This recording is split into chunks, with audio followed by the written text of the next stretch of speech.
2012 թվականի դեկտեմբերի 5-ին Աշխաբադում ԱՊՀ պետությունների ղեկավարների խորհրդի նիստում Գյումրին հայտարարվել էր 2013 թվականի ԱՊՀ մշակութային մայրաքաղաք։ Այս առիթով Հայաստան է ժամանել ԱՊՀ հումանիտար համագործակցության միջպետական հիմնադրամի պատվիրակությունը, որի կազմում են հայտնի մտավորականներ, լրագրողներ, դերասաններ, սպորտգործիչներ։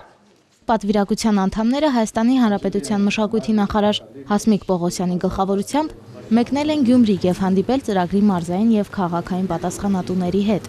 Իսկ հունվարի 24-ին նրանց ընդունեց ամենայն հայոց կաթողիկոսը։ Վեհափար Հայրապետը ողջունելով ուրախություն հայտնեց Գյումրին ԱՊՀ մշակութային մայրաքաղաք հայտարարելու որոշման եւ ծրագրվող միջոցառումների կապակցությամբ։ Նշեց, որ այդ փաստը վստահաբար կնպաստի մշակութային հարուստ ժառանգություն եւ ավանդներ ունեցող Գյումրի քաղաքի մշակութային կյանքի ակտիվացմանն ու զարգացմանը, նաեւ միջպետական մշակութային համագործակցության ամրապնդմանն ու զորացմանը։ Հայոց Հայրապետը կարևորեց, որ նման միջոցառումներն օգնում են հասարակության կյանքից հեռու վանել պարտադրվող կեղծ արժեքները եւ շարունակել ապրել պատմական փորձառությամբ ձևավորված ու ուսնված հոգեվոր բարոյական արժեքներով։ Ծրագրի կարևորության անդրադարձավ հիմնադրամի համանախագահ միջպետական մշակութային համագործակցության գծով Ռուսաստանի Դաշնության նախագահի հատուկ ներկայացուցիչ Միխայիլ Շվեդկոյը, նշելով, որ հոգեվոր կյանքի ու մշակութային համագործակցության համար պետական սահմաններ գոյություն չունեն։ Նա վստահեցրեց, որ 2013 թվականն ԱՊՀ երկրների կյանքում, հատկապես Գյումրիում, կնշանավորվի մշակութային նոր իրագործումներով։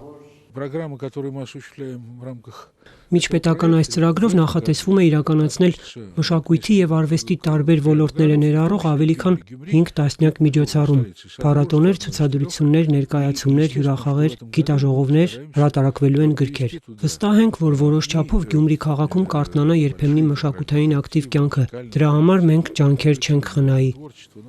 Հայոց Հայրապետն օրհնեց նշանավոր գործիչներին, մաղթելով, որ Տիրոջ օրհնությամբ շարունակեն իրականացնել մարդկանց հոգևոր մշակութային կյանքը հարստացնող իրենց կարևոր առաքելությունը։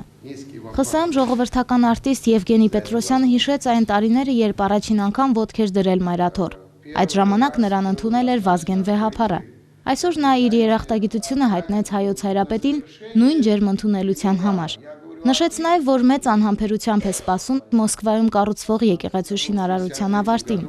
իսկ երբեմն հենց շինարարներից է տեղեկանում ընթացքի մասին։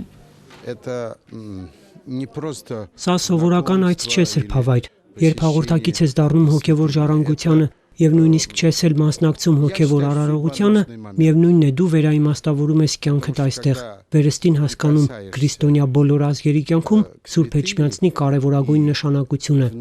Երեք խոր վիրապում էինք, գրեթե նույն զգացողություններն ու ապրումներն էլ այնտեղ ունեցա։ Աշխարհի տարբեր թանգարաններում պահվող Էջմիածնի գանձերին ծանոթանալու հնարավորություն մշակույթի գործիչները կունենան այս գրքերի միջոցով։ Իսկ դրանց մի մասին հաղորդակցվել հյուրերը կարողացան արդեն շրջելով մայրաթոռի գանձատանը։ Անուշ Առաքելյան, Գուրգեն Ջանիբեկյան, Եկեղեցական կյանք։